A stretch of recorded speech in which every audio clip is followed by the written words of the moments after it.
Good afternoon, good afternoon. Today is Saturday, September 14th, 2024. I'm back with another episode. Thank y'all for tuning in. I really appreciate it. And there's this thing called deja vu. You know, where you feel like you've seen this before. It's a different day, different time, but like you've seen this before somewhere, right? Or you've heard this before somewhere. You know, like, y'all know, deja vu, reliving something, but you can't quite tell, like, when did it happen, when did it happen, whatever, but I've seen this before. I've heard this before, I've seen it before, deja vu. I'm gonna let y'all relive some deja vu. Something you heard before, exactly the same. You finna hear it again. This can't be real. This cannot be happening. But anyway, let me show you what I'm talking about, and we're gonna chop it up. Awesome. Madam Vice President, pleasure to meet you. Thanks for your time today. Hi. Our audience appreciates your time as well. Of course. As you know, we're sitting here in a state and arguably in front of an audience that 54 days from now could decide the outcome of this presidential election.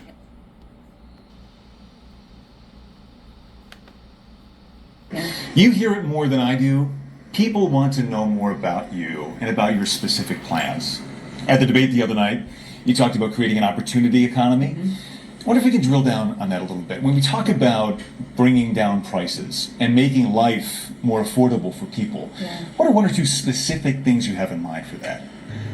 Well, I'll start with this. I grew up a middle-class kid.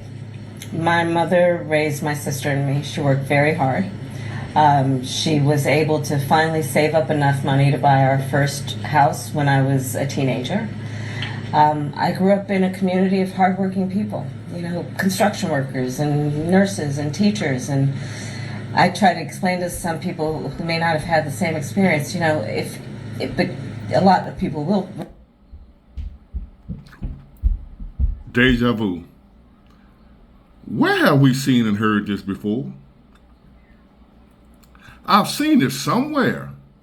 I've heard this somewhere. I'm trying to figure out where.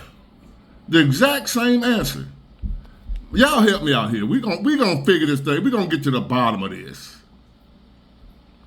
We're gonna get to the bottom of this. We're gonna do some investigation to figure out where have we heard this before. We're gonna figure it out, y'all. Relate to this. You know, I grew up in a neighborhood of folks who were very proud of their lawn. The lawn. And I was raised to believe and to know. Did she just say she grew up with people that were very proud of their lawn? Their lawn, the grass. I'm proud of my grass. Get out my grass, kiddies. The old man, get off my grass. I have some bad flashback memories of people that were proud of their lawn. We outside playing football. You throw the football. They won't give you your football back because they got on their grass. Them people. That's who she grew up with. What they got to do with her economic... Anyway. I really need some violins playing in the background. I wish I had that little violin music.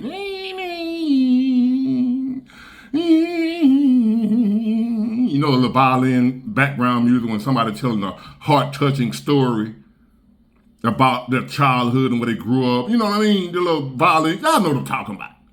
The violins in the background while she telling her, she tugging at your heartstrings. You know? You know? And I was raised to believe and to know that all people deserve dignity. And that we as Americans have a beautiful character. You know, we have ambitions and aspirations and dreams, but not everyone necessarily has access to the resources that can help them fuel those dreams and ambitions. So when I talk about building an opportunity economy, it is very much with the mind of investing in the ambitions and aspirations and the incredible work ethic of the American people, and creating opportunity for people, for example, to start a small business. My mother, worked long hours, and our neighbor helped raise us. We used to call her, I still call her, our second mother. She was a small business owner. I love our small business owners. I learned who they are from my childhood, and she was a community leader. She hired locally, she mentored. Our small businesses are so much a part of the fabric of our communities, not to mention, really, I think, the backbone of America's economy. So my opportunity economy plan includes giving startups a $50,000 tax deduction to start their small business. It used to be $5,000. Nobody can start a small business with $5,000. But investing in people's... Here's a news flash for you from a man who's in business. You can't start a business with a tax deduction. You don't get to take out the deduction until you actually have the business already. Follow me. She's not giving you $50,000, here go cash money, start your business. She said $50,000. Maybe I'm wrong, maybe I heard it wrong, maybe I'm biased, I don't know. She said a $50,000 tax deduction. That means when you file your taxes, you get a deduction that you can write off. But you can't write it off if you don't have the business. You don't have the business because she didn't give you $50,000 cash, which even if she said that, how's she gonna do it? We already have a small business administration. They already have that where small businesses can apply for money, loans, what have you. How is that working for small businesses? The red tape, all the shit you got to go through to get the loan. I know. So follow me now. $50,000 tax deduction. How you gonna start a business with a tax deduction when you can only file the deductions on your taxes from a business that you already have? How's that gonna help you start a business? Somebody help me. Somebody that's smarter than me, which ain't many people, help me out.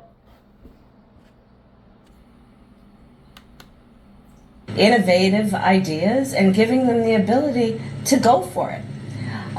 Opportunity economy means, look, we don't have enough housing in America. We have a housing supply shortage. And what that means, in particular for so many younger Americans, the American dream is elusive. It's just actually not attainable. So part of my plan is to work with the private sector and housing developers to give them a tax credit, to be able to partner with us as the government, to build, and my goal is 3 million new homes by the end of my first term. In addition, to help people who just want to get their foot in the door, literally. And so giving first-time home buyers a $25,000 down payment assistance to be able to just get in the door, and then they will do the work that they need to do.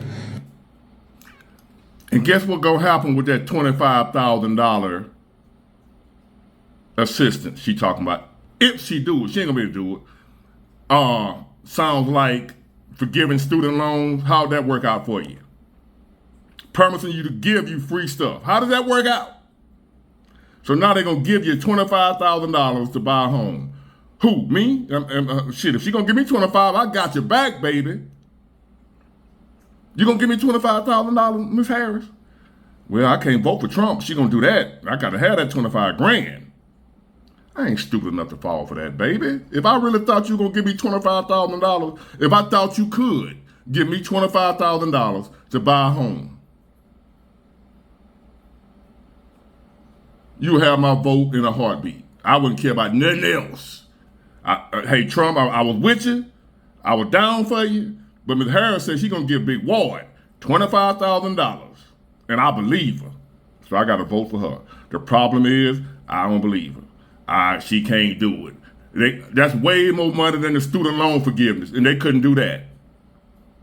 So you think the Supreme Court and whoever else, the same ones who shot down the student loan forgiveness, saying we can't do that, that's unconstitutional, you think they're going to allow her to give out $25,000 to millions of people? It was less money to pay off the student loan debt. And they couldn't do that. They couldn't get that done. But they're going to get this done.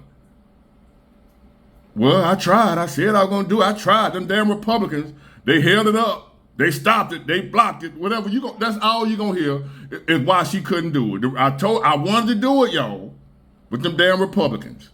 Donald Trump. Whatever. Anyway. And just say for the hypothetically speaking, which it ain't going to happen, but if she was able to give people $25,000, you know what's going to happen? The price of the houses is going to get jacked up even more to make up for that $25,000 that the folks trying to, hey, she just gave out $25,000. We can raise the price of the houses. That's all going to happen. The government cannot get involved in the free market. But anyway, I ain't gonna. Some of y'all ain't gonna get it no way. To save and to pay that mortgage and to build wealth for themselves and their family. These are some examples of what I mean when I talk about an opportunity economy, and a lot of it has to do with just the community I was raised in and the people that I admired who work hard, and deserve to have, their dreams fulfilled because they're prepared to work for it. You talked at the debate and at previous appearances about turning the page on the past. And in fact, here today in Johnstown, you're talking about a new way forward. Yeah. I think some people have a question, given maybe your current role as Vice President of the United States, how different you are from Joe Biden. And so I wonder if there are one or two spots, policy areas or approaches where you would say, I'm a different person. Well, I'm obviously not Joe Biden. And, I offer a new generation of leadership. And so, for example, thinking about developing and creating an opportunity economy where she just said it's that. about investing in areas that really need a lot of work. And maybe focusing on, again, the aspirations and the dreams, but also just recognizing that at this moment in time, some of the stuff we could take for granted years ago, we can't take for granted anymore. For example, another plan that I have that is a new approach is to expand the child tax credit to $6,000 for young families for the first year of their child's life. Because that is obviously a very critical stage of development of a child. And a lot of young parents need the help to buy a car seat or a crib or clothes. Here we go with that damn car seat and crib again. Where have we heard this before? Deja vu, baby. Anybody in need of a car seat or a crib, this is your candidate right here. She got you. Anybody out there need a car seat or a crib, vote for Kamala Harris. It's for their kids. And so my approach is about new ideas, new policies that are directed at the current moment. And also, to be very honest with you, my focus is very much in what we need to do over the next 10, 20 years to catch up to the 21st century around, again, capacity, but also challenges. Crime and public safety are two major issues. Did y'all see the look on his face before he went on to the question? Did y'all just see the look on his face like, what the hell is this broad talking about? But I got to sit up here and act objective, unbiased, which he probably is. He's doing a great interview, but he's throwing a softball question, and she's still striking out. Did y'all just see the look on his face like, what the hell? Anyway, let's ask the next question. Issues right at the forefront of voters' minds in Philadelphia as well, where crime is a significant issue. When we talk about crime, the conversation turns to gun safety as well. And I think you actually probably caught a lot of people off guard, maybe a bit by surprise in the debate the other night when you mentioned that you are a gun owner. I know you said it in 2019 as well. I want to talk about your values on this issue. When it comes to gun ownership, where do you draw the line in America on gun ownership and gun use? Well, like you said, Brian, I am a gun owner, and Tim Walz, My running mate is also a gun owner. We're not taking anybody's guns away. I Lie. support the Second Amendment, and I support reasonable gun safety laws. Part of my approach to That's a lie. Y'all heard it. I showed you the video where she, for mandatory gun buyback. She says she's not taking anyone's guns unless it's an assault rifle. She left that part out. They determine what kind of gun you can have. You can a pistol, a 38 revolver, a Saturday night special, a 6-shooter. We're gonna be Marshall Dillon around here again with just old Colt 45 on your side, 6-shooter. That's all they're gonna want you to have. While the criminals, on the other hand, got ARs, MAC 10s, you name it, they got it. They're not turning theirs in. So they're not against us having guns. They just want to tell you what kind of gun you can have. They want to determine what you can have. If you're a hunter, I don't think you need a 30-06. A 410 gauge shotgun is good enough. I don't think you need a 30-30 or whatever y'all use when you're hunting. I think a 410 single shot shotgun is good enough. So that's what they want to do, tell you what kind of gun you can have. And if you don't have the gun they agree with, let me get that, buddy. They're going to take your gun. She's a lie. And I go back and watch the video. I showed you where she lied. Thank you. to this is I was a career prosecutor for most of my career. I have personally prosecuted homicide cases. And I have convicted innocent personally men. looked at autopsies. I have personally seen what assault weapons do to the human body. See, that she go to the assault rifle. See, I told you. It was coming. I told you. She talking about assault rifle. Hey, but anyway, they call them assault rifles. A Glock 9 is an assault gun. Any gun that you can shoot a human being with is an assault weapon. It's called assault. Just because it got 30 rounds in it or 17 rounds, it's still assault. A 9mm kill you like a 7.62 or whatever it is. They all kill you. People have died from getting shot with a 22. Anyway, carry on. And so I feel very strongly that it is consistent with the Second Amendment and your right to own a gun to also say we need an assault weapons ban. They're literally tools of war. There it is. They were literally designed to kill. See, there it is. You have a right to have a gun, but not this kind. You got to have the kind of gun I feel you need to have. You need to have the kind of gun Kamala Harris think and other liberals think you should have. They determine for you what kind of gun you can have. Though the Second Amendment don't say that. The Second Amendment don't say what kind of gun you can have. We have a right to bear arms. It don't say what kind. Well, you can't have that kind though. You have a right to bear arms, but not that kind. So it didn't give the government, Ms. Kamala Harris, or anybody else the right to tell you what kind of gun you can have. Whether you want to have a 6-shooter, a 10-shooter, a 15-shooter, the Second Amendment right the Second Amendment don't do that. They want to come along and add some shit to the game, telling you what kind of gun you can have. That ain't cool. A lot of human beings quickly. I say we need universal background checks. The majority of NRA members support that. Why? Because it's just reasonable. You just might want to know before someone can buy a lethal. Lady, we already have background checks. I just bought a pistol the other day. They still do background checks. That ain't the problem. We already have background checks. It sounds good. Universal background checks. Anybody ever bought a gun lately? Don't they check your background before they sell it to you? I don't know about shot and long guns. That's different. But pistols and stuff like that, you have to do a background check. They don't even give you the pistol the same day you go buy it. They make you wait before they give it to you. It's always been like that. That don't stop criminals from getting guns because they don't go buy them out the store. They steal them. Damn. Full weapon. if they've been found by a court to be a danger to themselves or others. You just might want to know. Two final Lord questions, have if I mercy. might. Sure. On the appeal of the man you were running against, as you drove here today, you likely saw a lot of Trump signs. Mm-hmm. He has an historic appeal in this country. And as you are someone running against him and trying to understand that, I wonder how you distill it. What do you understand his appeal to be? And how do you speak to his voters? Or maybe people who just share his values but are open to something else?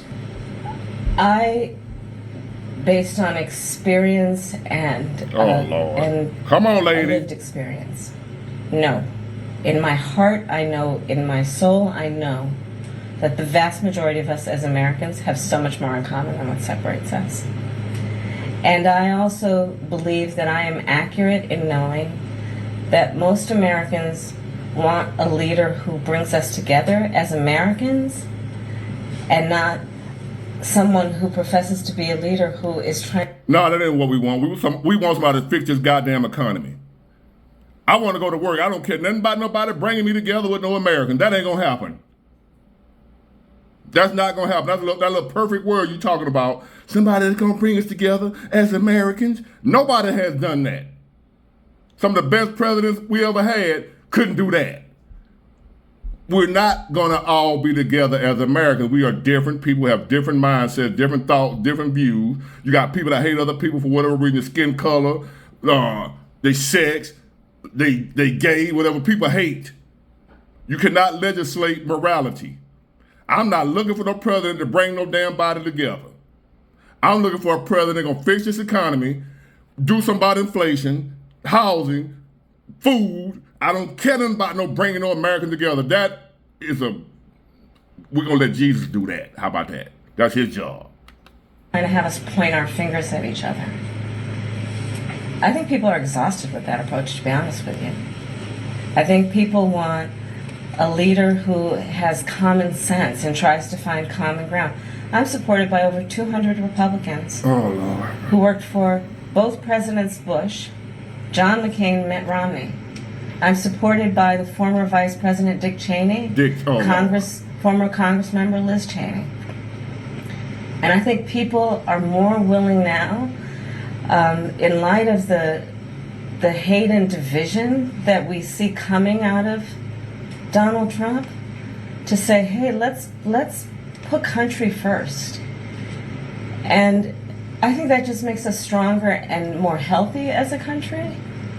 To say, look, we can all debate our differences around, various policies, but let's stop with the division. Like, enough of that. Let's bring everybody together. Yeah, right. And finally, as you introduce yourself to America in a new way, they've heard much of your story at the Democratic National Convention and in that debate earlier this week. If there's one thing that you wish Americans knew about who Kamala Harris is that you don't think they know yet, what would that be? Oh, Lord. I don't know. I mean, probably it's not very different from... All right, y'all. We're heading in for the home stretch. Bear with me. We're going to make it through. We're going to make it through this interview, y'all. We're heading for the home stretch. Anybody watching right now, I love my family. Oh. One of my favorite things that I lately have not been able to do is Sunday family dinner. I love to cook. Your collard green in the tub. I have incredible friends. My best friend from kindergarten is still my best friend. I think that... That's my privilege. I mean, I have a career that really... And I said it the other day, as a career prosecutor, I never asked a victim of crime, were they a Republican or a Democrat. The only thing I ever asked them is, are you okay? And I think that's the approach that most Americans want, regardless of who they voted for in the last election, in terms of turning the page and trying to move forward. I imagine you're looking forward to cooking Sunday dinner again. I am looking forward. Yes, I am looking forward to cooking. With the whole family gets involved, the kids each have their role. Yeah. Well, it's a beautiful family, and we thank you for your time. Thank you. Pleasure meeting you. Oh. My bad, y'all had took a nap. Whew. Where the caffeine at?